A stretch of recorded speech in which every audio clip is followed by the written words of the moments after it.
Ngangimbuza ngithini umama wesilisa athi mom kanti kuthiwa fanele athi mother.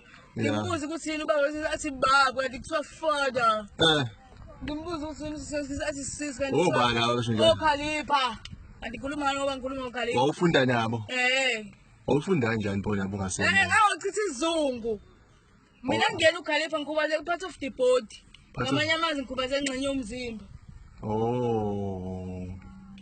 Okay. But manje kini bakisa kanjani yeko Khalipha? Manje uyafuna ngikona ngizobhalisa impesheni. Ngayithola impesheni ngayeka koKhalipha. Oh. Yazi singelana ngiyakhola la. Plus uclever nje wena. Yazi singelana ngiyakhola lapha. Kama sengishaya umhlobo lo.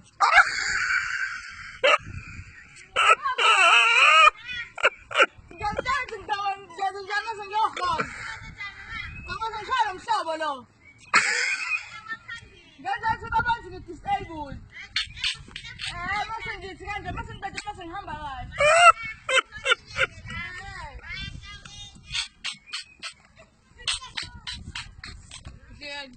I know ngiyacanya cha. Alright, ngiyeza lapha ekhaya.